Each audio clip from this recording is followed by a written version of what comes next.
Hello मेरे प्यारे बच्चों, स्वागत है आप सभी का एमके सर इंस्पिरेशन के एक और बेहतर वीडियो में। सो माय डियर स्टूडेंट, आज के इस वीडियो में हम केमिस्ट्री चैप्टर 1 सॉल्यूशन यानी विलयन, इस चैप्टर के पार्ट 2 को देखने वाले हैं, वो भी न्यूमेरिकल। थ्योरी हमने देख रखा है, हमने बताया ना, एक प्लेलिस्ट बनाया है कंप्लीट केमिस्ट्री कंप्लीट कोर्स 2024, जाइए देख लीजिए। ठीक, तो जो पहला चैप्टर है इसमें हमने पार्ट 1 के न्यूमेरिकल को मोलरता और मोल प्रभाज उसे देख रखा है, और आज दूसरे पार्ट में यहां से क्वेश्चन नंबर 4 से स्टार्ट करेंगे। 3 देख लिया है, ठीक, अगर नहीं देखा डिस्क्रिप्शन में जाइए देख लीजिए। और ये क्वेश्चन बच्चों काफी ज्यादा इंपॉर्टेंट है और रिपीटेड क्वेश्चन है, लगातार ये विगत वर्षों से पूछा जा रहा है परसेंटेज पर आधारित। तो इस क्वेश्चन को भी हम देख लेते हैं। भाई साहब ये क्यों छूटे, इसे भी कवर करना जरूरी है। क्वेश्चन कह रहा है बच्चों की भारानुसार 25% ग्लिसरॉल के जलीय विलयन में ग्लिसरॉल का मोल अंश या मोल प्रभाज ज्ञात कीजिए। ठीक, देखिए क्वेश्चन बहुत ज्यादा टफ नहीं है, है ना। जब हम सोचते हैं तभी चीजें हमें बहुत ज्यादा कठिन या फिर सरल लगती हैं, है ना। हमने बताया ना, जैसे आपका थॉट होगा उसी अकॉर्डिंग आपका जो माइंड होता है वह रिएक्ट करता है, तो कुछ कठिन नहीं है बबुआ। चलिए देख लेते हैं। हमने पहले बताया इनको लगाने का तरीका क्या है। एक हमने बताया कि एक घटक ए है और दूसरा घटक क्या है बच्चों, बी है। ठीक, ये आपको हर हाल में करना है जब मोल प्रभाज की बात आए। और यहां पर एक चीज ध्यान देने वाली वो ये है, कह रहा है कि भारानुसार 25% ग्लिसरॉल, कहने का मतलब जो ग्लिसरॉल है ये ए है वो कितना है, 25%। ठीक, 25% का मतलब क्या है, यानी यहां पर हम 25 ग्राम इसको मान के चलेंगे। 25% का मतलब 25 ग्राम है। क्या है वो, ए के मतलब यहां पर ए का क्या है, भार है। ठीक, क्योंकि 25% ग्लिसरॉल है। अब इसके कहने का अर्थ यह है कि जो विलयन बना है उसमें से 25% ग्लिसरॉल है और जो बाकी बचा है वो क्या है बच्चों, वो जल है। टोटल विलयन क्या मानेंगे, 100। तो यहां पर जो ये जल के, ठीक, ये क्या है, जल है, ये हमने बताया ना, यहां पर लिख लीजिए। ये ग्लिसरॉल है बच्चों, ये ग्लिसरॉल है और ये क्या है, जल है। ठीक, तो यहां पर जो जल का भार है वो कितना हो जाएगा भाई, यहां पर हमने बताया ग्लिसरॉल का भार समझ लीजिए 25 ग्राम। ठीक, यहां परसेंटेज लेकर चलते नहीं है। और इसका जो हो जाएगा वो क्या हो जाएगा, 100 माइनस 25। भाई 100 में से हम 25 समझ लीजिए घटा दे रहे हैं, क्योंकि 25% क्या है, ग्लिसरॉल है। तो बाकी जो बचा कितना, 75। तो इसको भी ग्राम में लिख लेते हैं। जो यहाँ 75% बनता है बच्चों वो क्या है, जल है, यानी विलायक है। ये विलेय है, ये विलायक है। अब ये समझ में आ गया। फिर हम क्या करते हैं समझ लीजिए। उसके बाद हम m का मान निकालते हैं, है ना, कल भी देखा। अणुभार निकालते हैं, ग्लिसरॉल का अणुभार अलग से निकाल लीजिए। भाई ये 12, देखिए कार्बन कितना 12, यही 36 हो गया ये, और हाइड्रोजन का 1 होता है तो 8 एकम 8 हो गया, और प्लस ये ऑक्सीजन 16 होता है, 16 तियां 48 हो गए। ठीक, 8 8 16, 16 6 22 हो गया, 4 3 7 2 9, यानी इसका 92 हो गया। ठीक, एक मिनट इससे लिखिए, ये 92 हो गया बच्चों इसका अणुभार। और इस चीज का भाई जल का अणुभार कितना होता है बताने की जरूरत है नहीं, पता नहीं कितनी बार बता चुके हैं, 18। ठीक, ये हो गया।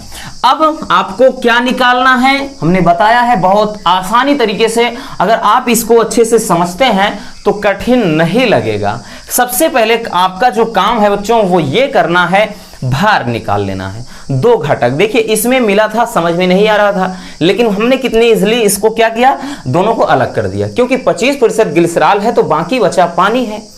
अब 2 घटक अलग अलग हो गए बच्चों, तो यहां पे जल का मतलब ग्लिसरॉल का भार समझ लीजिए कितना, 25 ग्राम है, तो ये 75 ग्राम है, तभी तो 100 होगा टोटल। और इसमें क्या है, इसका अणुभार भाई इस फार्मूले की मदद से निकाल लिए, जल का भी अणुभार H2O से निकालेंगे तो 18 हो जाएगा। अब हम क्या निकालते हैं, मोलों की संख्या। यहां पर हम निकालेंगे अब Na, इसका मतलब क्या है, ए के मोलों की संख्या। ए इसको माने हैं, या यहाँ एन ग्लिसरॉल करके भी लिख सकते हैं। ए के मोलों की संख्या बराबर क्या हो जाएगा, भार बटे अणुभार। ठीक, तो इसकी मदद से, ये फार्मूला है बच्चों, ठीक, इसकी मदद से हम क्या निकालेंगे, यहां से Na का मान निकालेंगे। Na बराबर हो जाएगा, भार कितना दिया है, भार दिया है बच्चों 25। ठीक, और ये क्या दिया है, 92। तो यहां से इसको काट देते हैं, ठीक है ना। 9 त्रिक 27, तो यहां पर ये कितना हो जाएगा 0 ये 2 बार में जाएगा 2, फिर उसके बाद 9 7 0.27, ठीक 2 बार में जाएगा। और इसी तरह इसको भी यहां पर हम निकाल लेंगे एन बी का मतलब बी के मोलों की संख्या, तो इसमें भी वही भार बटे अणुभार। तो यहां से हम क्या करेंगे, इस फार्मूले की मदद से हम बी के मोलों की संख्या निकाल लेंगे। तो ये हो जाएगा आपका, ठीक एन बी यानी बी के मोलों की संख्या बराबर हो जाएगा बच्चों, कितना भार कितना दिया है इसका 75 ग्राम, और यहां पर अणुभार कितना 18। उसके बाद यहां पर देखिए कितनी बार में जाएगा 18 चौके 72, हाँ 4 बार में जाएगा 4 दशमलव कितना बचा देखिए 72, फिर 3 है तो भाई 30 हो गया। तो यहां पे 18 दूनी 36 हो जाए, यानी 1 बार में ही जाएगा, ठीक इतना रखिए। तो ये हो गया 4.1 हो गया, ठीक 4.1, उसके बाद 1 बार 2 बार और ले जाएंगे 5 या 6 बार में जाएगा।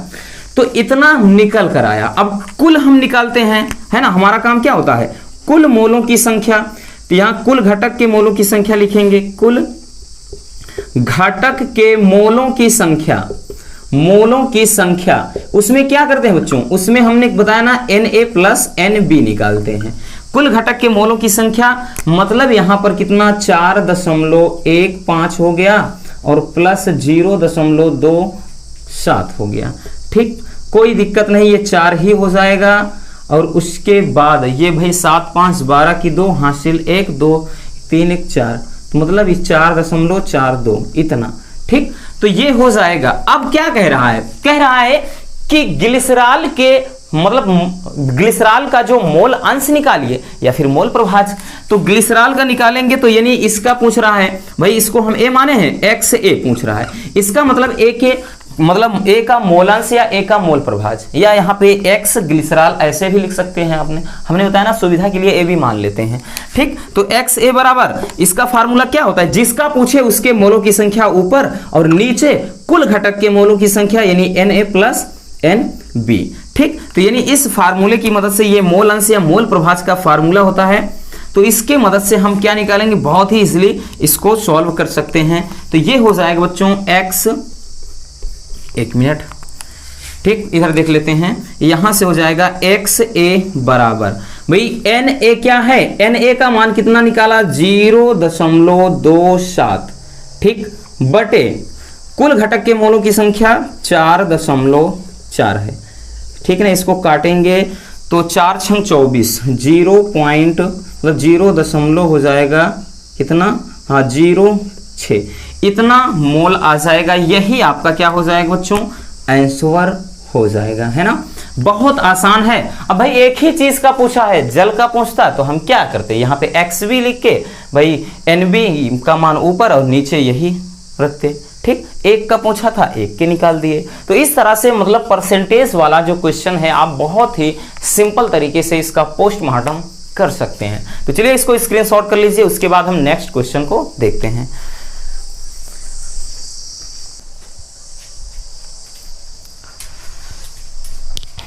चलिए दूसरा क्वेश्चन क्या कह रहा है उसको देख लेते हैं। दूसरा क्वेश्चन ये भी आपका मोस्ट इंपॉर्टेंट है बच्चों, सारे क्वेश्चन अपने आप में काफी ज्यादा इंपॉर्टेंट है, इसलिए इनको ध्यान में रखना। 3 नंबर में ये पूछे जाते हैं बच्चों, इसलिए बहुत ज्यादा ये आपके लिए बेनिफिट प्रदान करने वाले हैं, इसलिए इनको बिल्कुल इग्नोर मत करिएगा, ठीक। नहीं तो बोर्ड एग्जाम में भाई धोखा हो जाएगा। क्वेश्चन क्या कह रहा है इसको देख लेते हैं। कह रहा है कि एक कार्बनिक पदार्थ के जलीय विलयन जिसमें 3 ग्राम पदार्थ 50 ग्राम जल में घुला है और इसका क्वथनांक कितना है 100.51 अंश सेल्सियस है, यानी वो जो कार्बनिक पदार्थ है ना उसी का क्वथनांक दिया है, ठीक। फिर आगे कह रहा है कि पदार्थ के अणुभार की गणना कीजिए और यहां पर केबी क्या है, मोलल उन्नयन स्थिरांक, हमने बताया था केबी क्या है, मोलल उन्नयन स्थिरांक, केएफ होता है मोलल अवनमन स्थिरांक बोलते हैं, ये मान दिया है। तो अणुभार निकालना है। सबसे पहले क्या करेंगे बच्चों, हम जो भी वैल्यू दिए हैं उनको पुट कर लेते हैं। तो चलिए रसगुल्लों शुरू करते हैं। भाई कह रहा है कि 3 ग्राम पदार्थ है, तो स्मॉल w का हमने बताया ना, जो भी क्वांटिटी है ग्राम में, यानी जो घोला जा रहा है, देखो आगे बोल दिया ना में घुला है, यानी 3 ग्राम पदार्थ 50 ग्राम जल में घुला है। तो जल में घुला है, जो घुला है वो विलेय, जिसमें घुला है वो विलायक। तो घुला है भाई 3 ग्राम पदार्थ, तो ये 3 ग्राम रसगुल्लों क्या हो जाएगा, विलेय का भार। आगे सवाल में कह रहा है 50 ग्राम जल में घुला है, यानी कैपिटल W से लिखेंगे विलायक का भार, और विलायक का भार दे रखा है आपका 50 ग्राम। आगे कह रहा है कि इसका क्वथनांक, देखिए क्वथनांक का मतलब यहां से ये डेल्टा टीवी का वैल्यू निकालेंगे। डेल्टा टीवी बराबर 100.51 अंश सेल्सियस नहीं रख देंगे, वो इसलिए जल का क्वथनांक कितना होता है, यानी जल कितने डिग्री पर उबलता है, 100 डिग्री पर। अगर 100 से ज्यादा टेम्परेचर हो जाएगा बच्चों, तो हम इस वैल्यू में से 100 को घटा देंगे, इतना ध्यान रखना। अगर यहां पर कुछ होता 0.43 0.31 या 2.3 अंश सेल्सियस, तो वही वैल्यू रखते। लेकिन 100 से ज्यादा अगर आए जा, मतलब यहां पे आ जाता है, देन क्या करना बच्चों, आप उस वैल्यू में से 100 डिग्री माइनस कर देंगे, है ना भाई। तभी तो पता चलेगा कि कितनी वृद्धि हुई है, क्योंकि 100 डिग्री पे तो वैसे भी जल उबलता है। तो ये हम क्या करेंगे, 100.51 में से हम 100 घटा देंगे, यानी इतने डिग्री में इतना घटाएंगे, तब तो पता चल जाएगा ना कि एक्स्ट्रा कितना मतलब बढ़ा है। तो 0.51 अंश सेल्सियस, यानी इतने टेम्परेचर की वृद्धि हुई है। और आगे कह रहा है कि पदार्थ के अणु भार की गणना कीजिए, लेकिन एक चीज और दिया है, केबी का मान दिया है ना, तो केबी का मान भी दे रखा है बच्चों, ये दिया है आपका 0.51 अंश सेल्सियस प्रति मोलल। फिर कह रहा है कि अणु भार यानी m का मान क्या करना है, आपको निकालना है। ठीक, तो सबसे अच्छा तरीका यही है कि सबसे पहले आप क्या करिए, जो भी वैल्यू दिए गए हैं रसगुल्लों उनको पुट कर लीजिए। अब क्या करेंगे बच्चों, फार्मूला आपका होता है, क्या फार्मूला होता है, delta T B equal to 1000 गुणे के बी गुणे स्मॉल w अपान m गुणे कैपिटल W। ये आपका मेन फार्मूला होता है मोलल उन्नयन स्थिरांक के लिए। मोलल उन्नयन स्थिरांक, इन सबकी परिभाषा जानना है तो हमने बताया ना, जो प्लेलिस्ट बनाया है केमिस्ट्री कंप्लीट कोर्स 2024, उसमें देख लीजिए, समझ में आ जाएगा। ठीक, तो यहां से हमें अणुभार निकालना है m का, तो भाई m यहां ले जाएंगे तो ये नीचे आ जाएगा, यानी m बराबर जब करेंगे बच्चों तो m बराबर क्या हो जाएगा, यही 1000 गुणे kb गुणे स्मॉल w, और नीचे यहां पर डेल्टा टीबी हो जाएगा और गुणे कैपिटल W। यानी पहले हम पक्षांतर पहले ही कर लेंगे तो वैल्यू रखने में आसानी हो जाएगी। चलिए इसको अब सॉल्व करते हैं। m बराबर वैल्यू पुट कर देंगे, क्या करेंगे भाई 1000 गुणे kb का मान कितना है 0.51 है, गुणे स्मॉल w का 3 ग्राम। नीचे क्या रखेंगे हम, तो भाई नीचे डेल्टा टीबी का मान भी वही है 0.51 है, गुणे कैपिटल W का मान दिया है भाई 50। ठीक, तो ये वैल्यू से तो ये कट गया, ठीक है ना। अब यहां से देखिएगा भाई साहब क्या करेंगे, हाँ अब इधर देखिए, तो 1 0 और 1 0 इसके साथ चला गया। अब यहां पर कितने हो जाते हैं, मतलब 300/5, 5 छंग 30 हो गए, यानी 60 आ गया। ठीक, तो जो m का मान निकला अणुभार कितना आया बच्चों 60 आया, और यही क्या हो जाएगा आपका राइट आंसर हो जाएगा। ठीक, तो इस तरह से आप बहुत ही सिंपल तरीके से इसको सॉल्व कर सकते हैं। ठीक, चलिए इसको स्क्रीनशॉट कर लीजिए, उसके बाद हम नेक्स्ट न्यूमेरिकल को देख लेते हैं।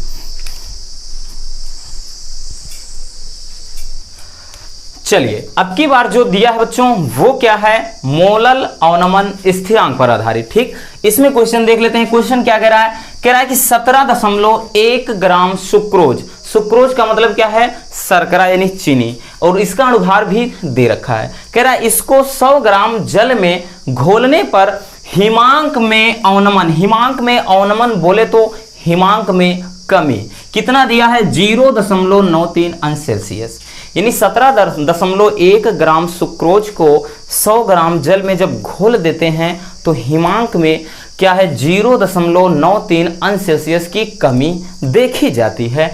देन कह रहा है कि जल का मोलल अवनमन स्थिरांक यानी KF का वैल्यू आपको क्या करना है, फाइंड आउट करना है यानी ज्ञात करना है। चलिए शुरू करते हैं भोलेनाथ का नाम लेकर के। हाँ, यहां से क्या हो जाएगा बच्चों, आप रखेंगे स्मॉल w। सबसे पहले हमने बोला स्मॉल w क्या होता है, विलेय का भार यानी कितना घोला गया है, तो 17.1 ग्राम बोल दिया है, तो हो जाएगा 17.1 ग्राम, ठीक, विलेय का भार।